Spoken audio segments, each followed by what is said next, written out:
नमस्कार दोस्तों, आपका हमारे YouTube चैनल भक्ति ज्ञान त्योहार में स्वागत है। आज मैं आपको देवशयनी एकादशी की कथा सुनाने जा रही हूँ। अगर आपको ये कथा पसंद आई तो कमेंट बॉक्स में भगवान विष्णु की जय अवश्य लिखिए। ब्रह्म वैवर्त पुराण में देवशयनी एकादशी के विशेष महात्म्य का वर्णन किया गया है। इस व्रत से प्राणी की समस्त मनोकामनाएं पूर्ण होती हैं। यह एकादशी आषाढ़ मास के कृष्ण पक्ष की एकादशी, जिसे योगिनी एकादशी कहते हैं, के बाद आती है। आषाढ़ मास के शुक्ल पक्ष की एकादशी को ही देवशयनी एकादशी कहा जाता है। इसी एकादशी से चातुर्मास का आरंभ माना जाता है। इस अवधि में कोई भी शुभ कार्य जैसे विवाह आदि नहीं किया जाता। मान्यता है कि इस दिन से भगवान विष्णु क्षीर सागर में शयन करते हैं और फिर 4 माह बाद उन्हें उठाया जाता है। उस दिन को देवउठनी एकादशी कहा जाता है। इस दौरान भगवान शिव सृष्टि का संचालन करते हैं। इस बीच के अंतराल को ही चातुर्मास कहा जाता है। देवशयनी एकादशी को देवशयनी, महा एकादशी, थोली एकादशी, हर देवशयनी, पद्मनाभा शयनी तथा प्रबोधनी एकादशी भी कहा जाता है। देवशयनी एकादशी व्रत कथा का शास्त्रों में विशेष महत्व बताया गया है। इस व्रत की कथा सुनने व पढ़ने मात्र से व्यक्ति को सभी पापों से मुक्ति मिल जाती है।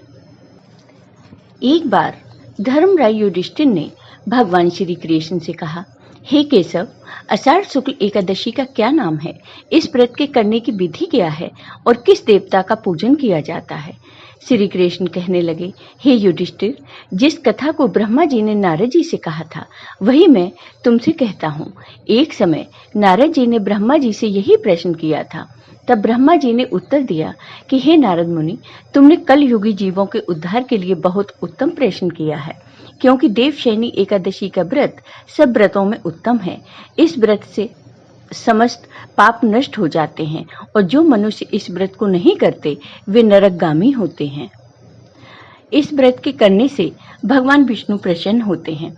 इस एकादशी का नाम देवशयनी एकादशी तथा पद्मा एकादशी है। अब मैं तुमसे एक पौराणिक कथा कहता हूँ, तुम मन लगाकर सुनो। सूर्यवंश में मानधाता नाम के एक चक्रवर्ती राजा हुए, जो सत्यवादी और महान प्रतापी थे। वह अपनी प्रजा का पुत्र की भांति पालन किया करते थे। उसकी सारी प्रजा धन धान्य से भरपूर और सुखी थी। उसके राज्य में कभी अकाल नहीं पड़ता था। एक समय उस राजा के राज्य में 3 वर्ष तक वर्षा नहीं हुई और अकाल पड़ गया। प्रजा अन्न की कमी के कारण अत्यंत दुखी हो गई। अन्न के न होने से राज्य में यज्ञ आदि भी बंद हो गए। एक दिन प्रजा राजा के पास जाकर कहने लगी, हे राजा, सारी प्रजा त्राही त्राही पुकार रही है, क्योंकि समस्त विश्व की सृष्टि का कारण वर्षा है। वर्षा के अभाव में अकाल पड़ गया है और अकाल से प्रजा मर रही है। इसलिए हे राजन, कोई ऐसा उपाय बताओ जिससे प्रजा का कष्ट दूर हो। राजा मानधाता कहने लगे, आप लोग ठीक कह रहे हैं। वर्षा से ही अन्न उत्पन्न होता है और आप लोग वर्षा न होने से अत्यंत दुखी हो गए हो। मैं आप लोगों के दुखों को समझता हूँ।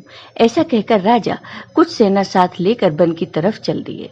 वह अनेक ऋषियों के आश्रम में भ्रमण करते हुए अंत में ब्रह्मा जी के पुत्र अंगिरा ऋषि के आश्रम में पहुंचे। वहां राजा ने अंगिरा ऋषि को प्रणाम किया। मुनि ने राजा को आशीर्वाद देकर कुशल क्षेम के पश्चात उनसे आश्रम में आने का कारण पूछा। राजा ने हाथ जोड़कर विनीत भाव से कहा, हे भगवान, सब प्रकार से धर्म पालन करने पर भी मेरे राज्य में अकाल पड़ गया है। इससे प्रजा अत्यंत दुखी है। राजा के पापों के प्रभाव से ही प्रजा को कष्ट होता है, ऐसा शास्त्रों में कहा गया है। जब मैं धर्मानुसार राज्य करता हूँ तो मेरे राज्य में अकाल कैसे पड़ गया, इसके कारण का पता मुझको अभी तक नहीं चल सका।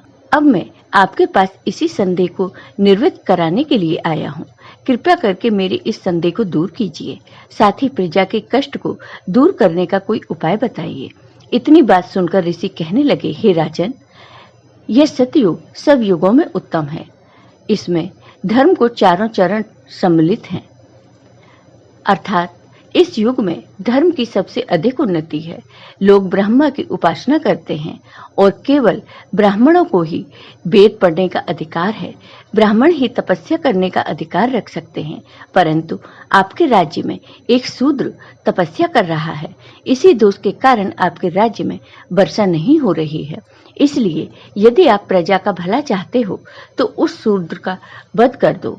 इस पर राजा कहने लगे कि महाराज, मैं उस निरपराध तपस्या करने वाले शूद्र को किस तरह मार सकता हूँ?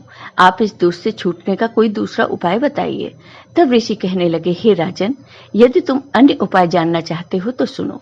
आषाढ़ मास की शुक्ल पक्ष की पद्मा नाम की एकादशी का विधि पूर्वक व्रत करो। व्रत के प्रभाव से तुम्हारे राज्य में वर्षा होगी और प्रजा सुख प्राप्त करेगी, क्योंकि इस एकादशी का व्रत सब सिद्धियों को देने वाला है और समस्त उपद्रवों को नाश करने वाला है। इस एकादशी का व्रत तुम प्रजा, सेवक तथा मंत्रियों सहित करो। मुनि के इस वचन को सुनकर राजा अपने नगर को वापस आ गए और उसने विधि पूर्वक देवशयनी एकादशी का व्रत किया। उस व्रत के प्रभाव से वर्षा हुई और प्रजा को सुख पहुंचा। अतः इस मास की एकादशी का व्रत सब मनुष्यों को करना चाहिए। यह व्रत इस लोक में भोग और परलोक में मुक्ति को देने वाला है। इस कथा को पढ़ने और सुनने से मनुष्य के समस्त पाप नाश को प्राप्त हो जाते हैं। जय हो भगवान विष्णु की। आपको ये वीडियो पसंद आया हो तो कमेंट बॉक्स में कमेंट करके जरूर बताइए। साथ ही मेरे वीडियो को ज़्यादा से ज़्यादा शेयर करिए। धन्यवाद दोस्तों।